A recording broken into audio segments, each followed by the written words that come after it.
special guest. I had told you that we are going to explore spirituality, and Tony Rebel has agreed to do this interview with me. I'm so thankful. Um, I appreciate your music, and we can talk about how spirituality and reggae music are combined.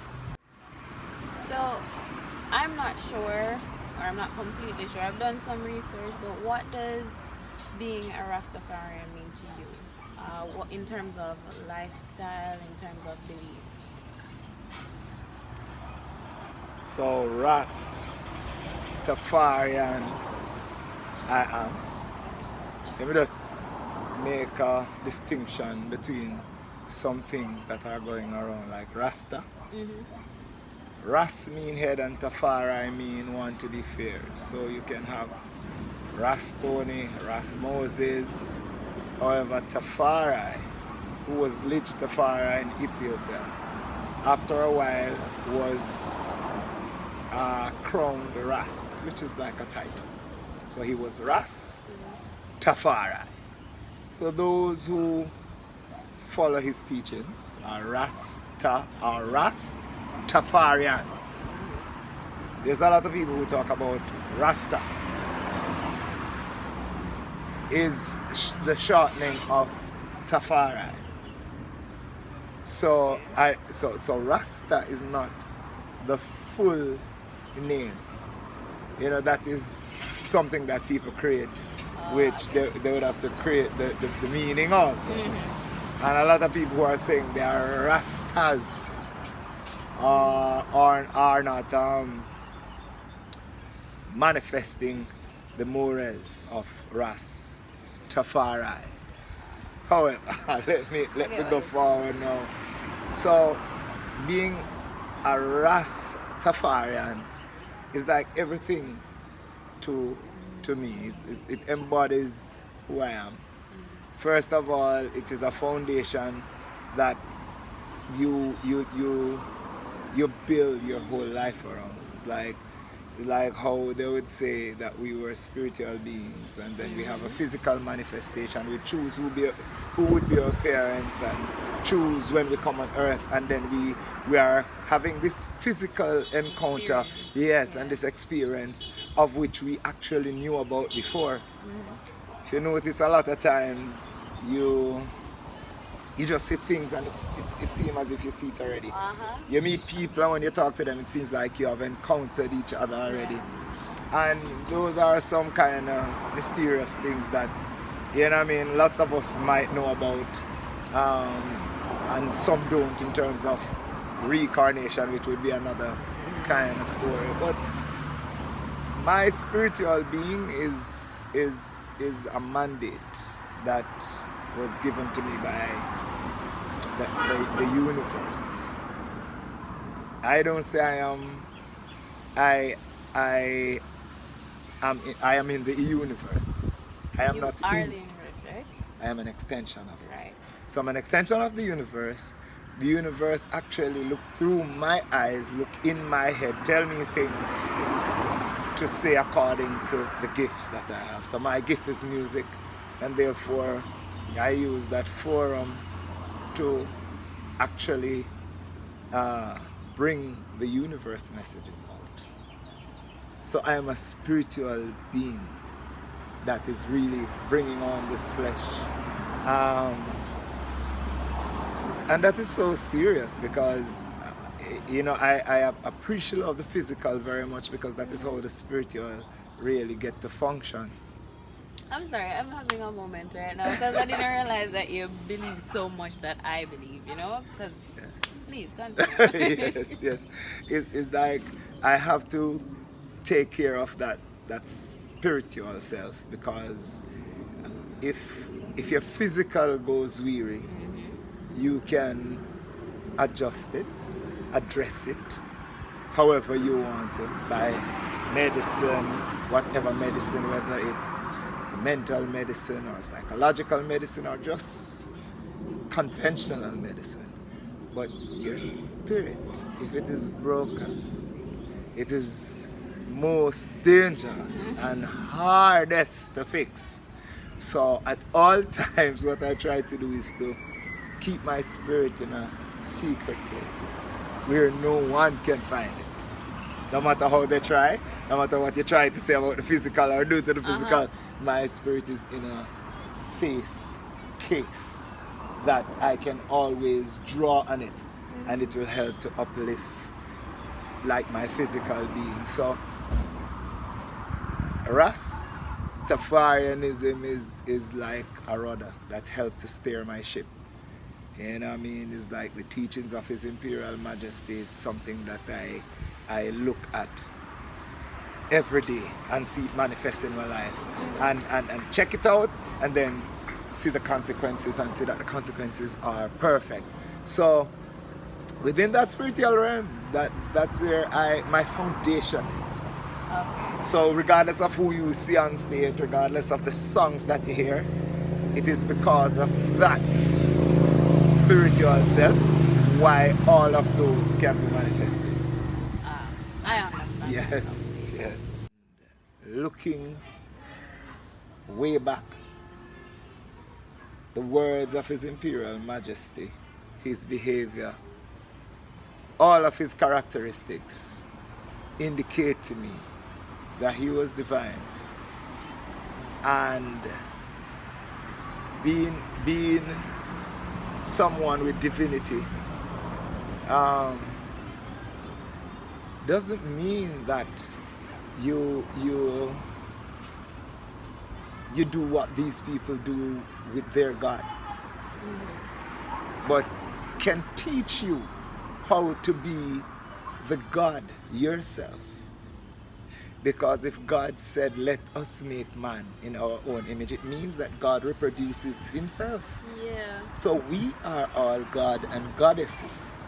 That's in Psalm 82 it says that. Exactly. Yeah. So therefore, there are people who came with that higher celestial power that can allow us to manifest that in us. And they probably incarnated more times. Exactly. They have more Experiences. So therefore His Majesty is that mentor, that spiritual guide, that teachings that I look forward to because it resonates with me. So I think what people really need is to find themselves. And do you think reggae music helps people to find themselves? I feel like there's a reason why it is so far-reaching. I feel like it's a spiritual element of it that causes it to be worldwide. Like everybody knows. Well, I know that. Knows I know that is the reggae reason. music. I know that is the reason why. Because you see, a lot of people pursue religion, but religion is being contained in a building or in a specific congregation. Spirituality is limitless. It's like the wind that blows, and therefore, if you seek or you try to strengthen your spiritual self, whatever you do, you will be able to connect to any individual, regardless of language barriers or whatever. So reggae, to me, is that forum that carries a message of hope, Exactly. message of solace, message of truth, message that everybody can relate to. And even though you have unhealthy aspects of it, they are the other side of which people gravitate towards, and know the four corners of the earth receive it, and people are even making brands off it, like reggaeton and all of these different genres that comes now. So yeah, the spiritual side of reggae is what I am into, because I can do just about anything in music. I can think it. I am a writer, but I choose to write things that can motivate and uplift people all over the world, regardless of where you're from. That's what I do, is bring love and a message of hope in my music. Yeah, Yes. deliberately. And that's what I appreciate about it. It does give a message of hope, and I feel like the world is made up of dark and light elements. So you may find a bit of darkness in it, but Enough darkness, man. it Enough, man. but it balances out for me. So Well, to me, there's one thing for darkness, and it's light. exactly. So And without one, there is there's another. because I mean it's daytime, and shortly after night comes. But the good thing about night, it never stay forever. And they said the darkest part of the night is when day soon light. So it's about good and evil. It's about day and night. The quicker you can accept that these are the elements that we have to maneuver or pursue to live our lives, then it's the better. If you only want light alone, it won't work, because that's not it. And I think that's why, well, Christianity tries to push you in the direction of the light, but it kind of makes you feel like it can only be light, you know? Right. And then you get judgment if you even step one foot into the darkness. But as spiritual beings, we are beings of light, but we also have that darkness. So if you suppress that darkness, that is when mental issues actually will arise. If you try to suppress the darkness that you basically built in with. Well, what I think about a lot of people who are Christians, they do not interpret the Bible properly, or they don't. Some of them. They regurgitate. They just regurgitate, but sometimes there is an interpretation. The Bible can interpret the Bible.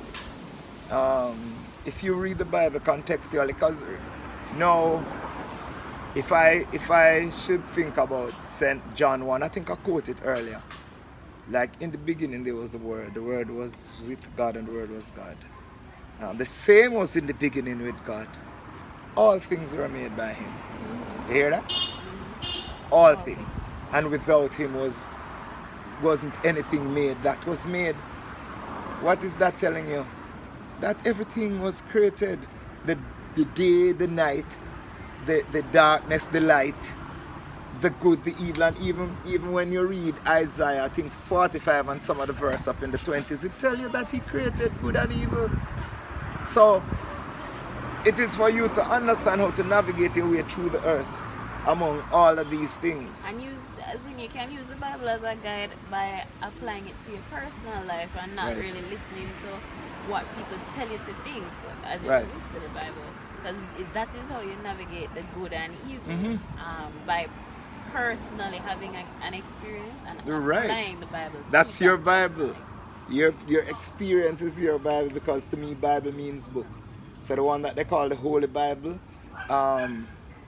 you have to read it and find truth in it, because there are errors too, many errors, because it's been translated so many times. Over. You know what I mean? A lot of things that we say, how the definition of it now is not how the origination of it is. That is why you have to study etymology, where the word was created, and understand what it meant at that time. Right. So the last question I want to ask you is about your lifestyle. What are some of the things that you do to keep yourself healthy that also nurtures your spirituality as well? That's a good question. The next side of the question is, what are some of the things that I don't do? Lovely. Yeah, please tell me.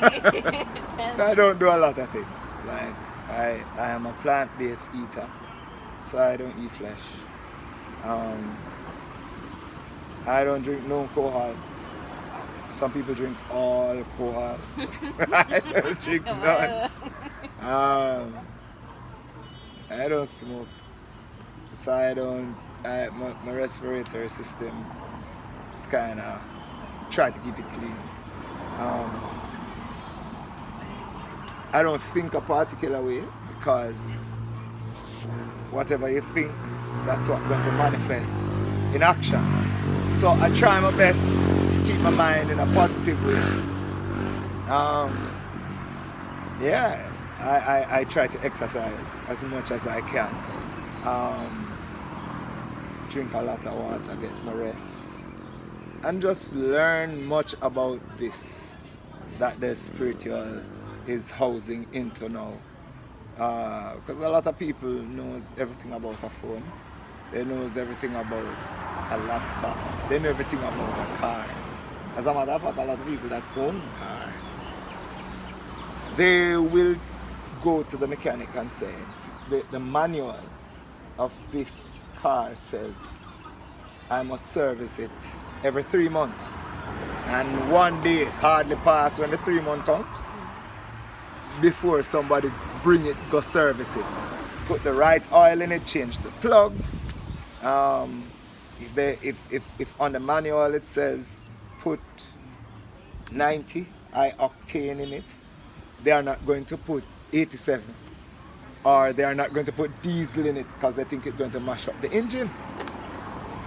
So that is being a person who care for their car, which is inanimate, will kill them and have an next owner in the next minute.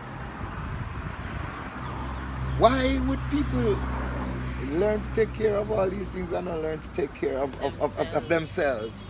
You know what I mean? So you need to know if is the kidney sends blood to the liver or the liver sends blood to the kidney. You need to know if it's the heart pump blood to the brain. That's why I think science is important. Very, very important.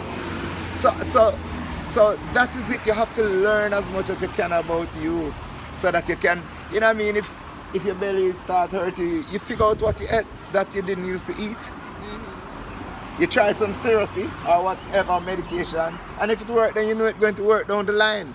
You know what I mean? Or at least you can try down the line because it already have that experience. So that is what I do. I try to learn as much as I can about me, and they say experience teaches wisdom and nothing can substitute it. So that is, I am banking on that. Yep. And I am open to learn as much as I can still.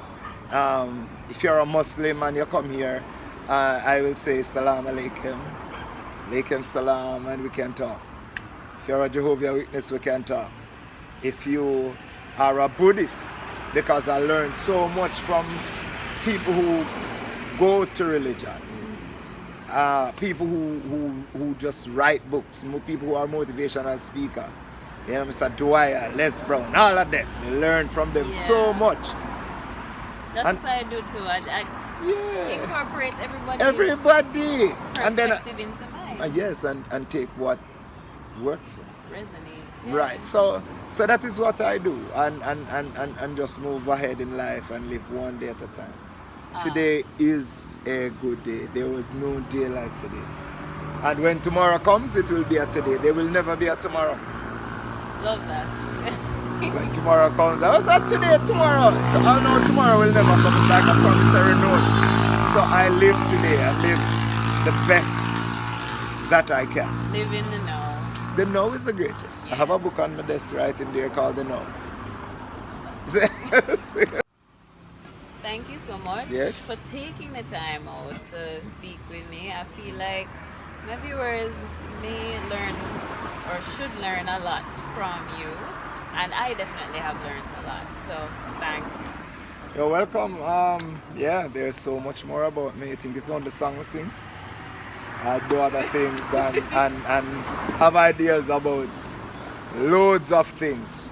This is just like a line out of a page of my book. There's so much more. So we're going to chat again. We will. I would love to. We will. We will.